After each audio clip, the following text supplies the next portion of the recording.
Brands which advertised or created a purposeful communication grew at twice the rate than the brands which didn't and just communicated functionality, value, price, etc. And actually, that was where there's a penny drop moment that you say, okay, how can you practice that in everything that you do?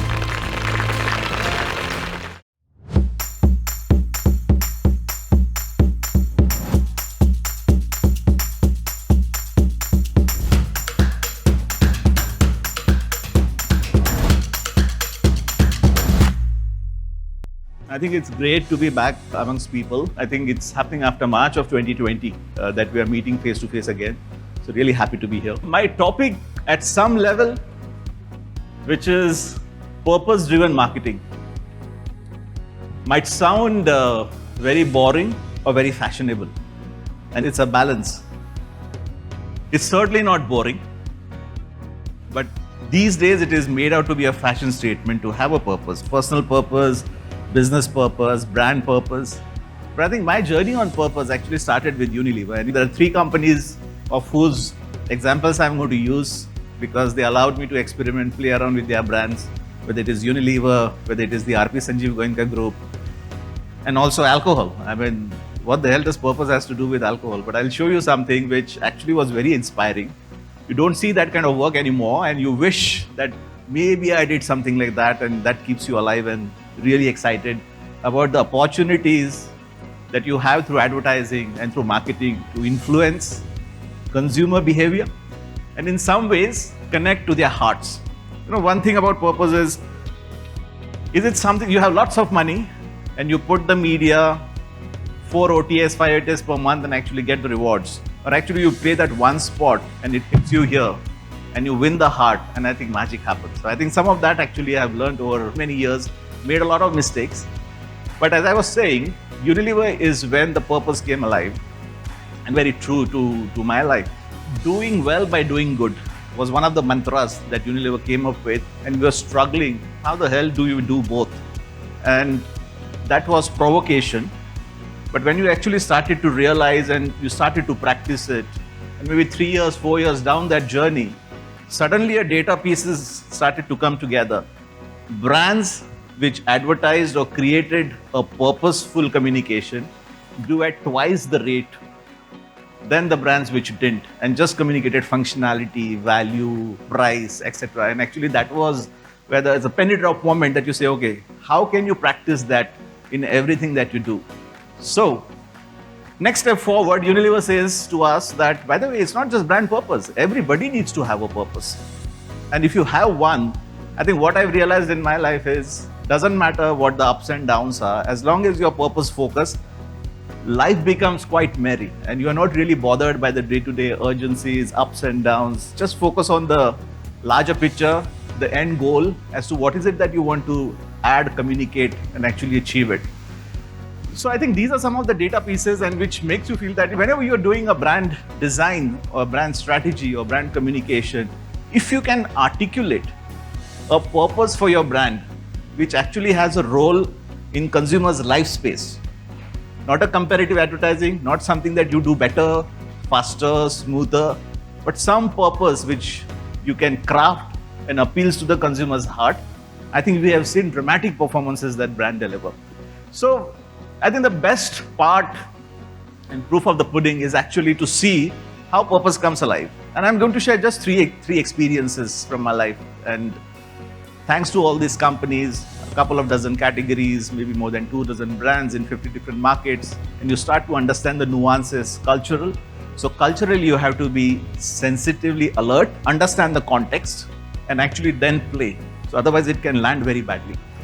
So just 3 examples. So this was the hair category.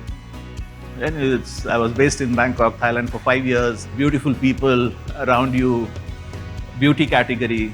So you are doing all the jazz stuff. And then you also are working on a brand like Clinic Plus, which is like really at the base of the pyramid, trying to upgrade consumers from soap to shampoo. Functionally very basic or delivering the benefit of cleansing. But then say, long hair is for the girl child and the women, and hence the category becomes more relevant. The second stereotype is boys can do better than girls. And actually, if you want to break that stereotype and say that becomes your purpose, how to let girls win or participate in the boys space, and suddenly you say that the communication transformed dramatically. So I'll show you one piece from that set of communications, which hopefully will bring it alive. Some of it might be very old, but I wanted to share examples only on the ones which I have managed to lead and thankful to lead. So here's one. Sir, Vijaya school cricket team में खेलना चाहती है। पर cricket तो लड़कों का खेल है। सर खेलती है विजया, बिल्कुल लड़कों की तरह। धूल मिट्टी में उछल, कपड़े बाल खराब हो गए तो? सर, आप सिर्फ इसकी ट्रेनिंग का ख्याल रखिए, बाकी मुझ पर छोड़ दीजिए। नया clinic plus milk protein boosters के साथ, ताकि धूल, मिट्टी, प्रदूषण कभी न रोक सके कोई नया चैलेंज लेने से।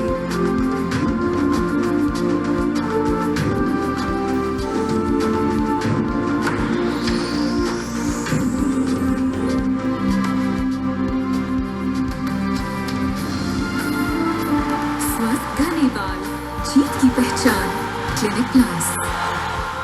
Clinic was already a very strong market leader, but it added significant share. Then you said, okay, now we have cracked cricket and we are very passionate about cricket anyways. It comes naturally to us.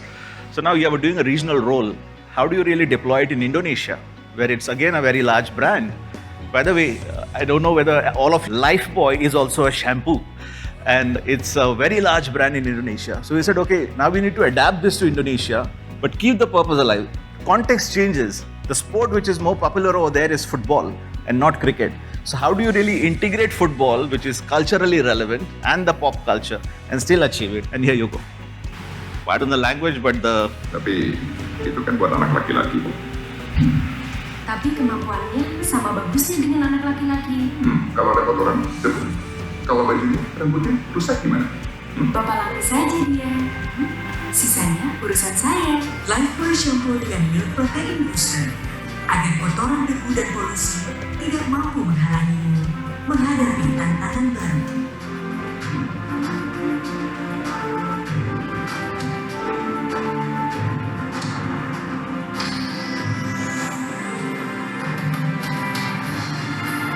Lifebuoy shampoo, rambut tebal dan sehat awal kemenanganmu.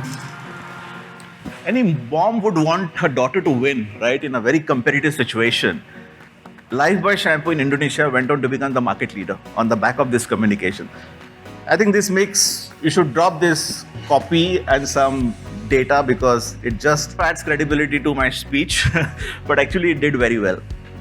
Cut to, of course, Unilever provided lots of experiences, and then we came, I moved from Unilever after 17 years of my service there because Sanjeev Goenka, very topical these days, he bought an IPL team for 7,000 crores and he has the economics completely clear in his mind as to how he is going to recover the money and also make money in the process. But that's what I've seen of Sanjeev. Anupam, I want to create a 5,000, 10,000 crore FMCG business and we know nothing. So we are the investors, you are the entrepreneurs, so come over. So I joined RP Sanjeev Goenka Group. 2Yum was the brand and we articulated our purpose. How do you basically liberate Indian consumers of unhealthy snacking? We all love fried snacks. And actually 2Yum was born and we did this launch communication.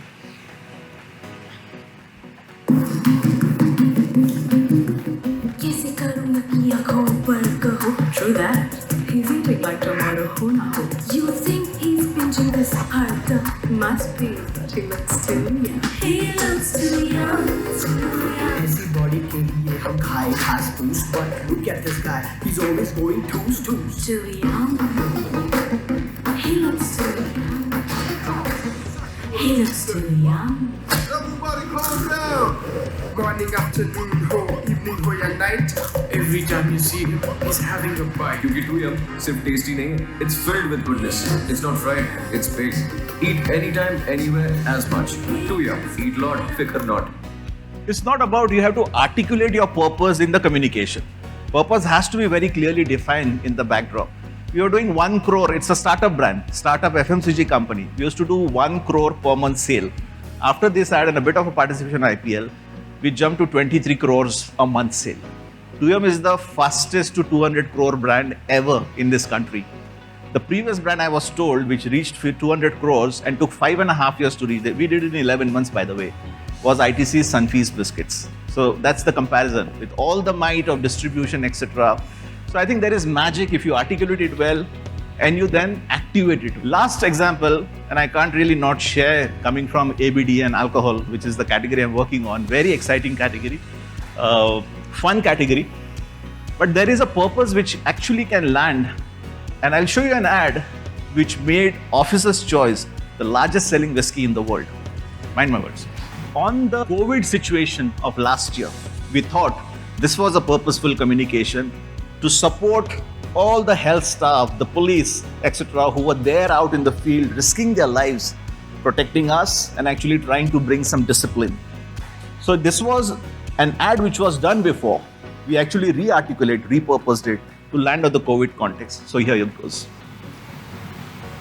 And this is my last. असली officer अपने फर्ज से नहीं हटता.